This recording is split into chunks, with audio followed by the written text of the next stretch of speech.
চাই আহাগৈ। ৰ'বা মই চাই আহোঁ।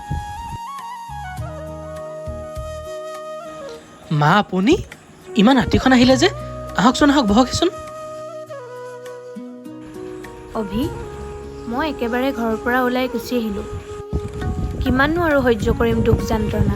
ল'ৰা বোৱাৰী অত্যাচাৰ সহ্য কৰিব নোৱাৰি মই ইয়ালৈ গুচি আহিলোঁ। মাজনী আছেনে?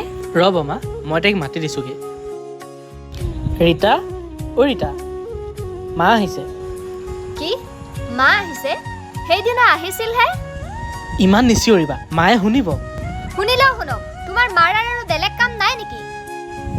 মন গ'ল বুলিয়ে সময় নাই অসময় নাই আহি যায়। আমাৰ নিজৰ চলিবলৈকে কিমান অসুবিধা হয়। মাহে মাহে 5,000কৈ ঘৰৰ ভাড়া দিব লাগে। খোৱা পানীও আমি পইচা দি কিনি খাওঁ। সেইবোৰ হ'লে ভাবিবলৈ কাণ্ড জ্ঞান নাই হা? মই এতিয়াই কওঁগৈ ৰ'বা। মা, তুমি? মাজনী? মা, তুমি ইমান ৰাতিখন আহিলা যে? আজি তোক মোৰ নিজৰ ছোৱালী বুলি ক'বলৈ লাজ লগা হৈছে। এইবোৰ দিন দেখিবলৈকে মই তোক ইমানখিনি ডাঙৰ কৰিছিলোঁ। দেউতা আৰু মই তোক এইবোৰেই সংস্কাৰ দিলোঁ নেকি? সন্তানে কেতিয়াৰ পৰা মাকক ভাগ বিতৰণ কৰিব পৰা হ'ল? মাটো সকলোৰ কাৰণে সমান। হয়তো মোৰে সংস্কাৰত কিবা কমি থাকিলে। মোৰ ল'ৰা যেনেকুৱা, ছোৱালী তেনেকুৱাই ওলাল।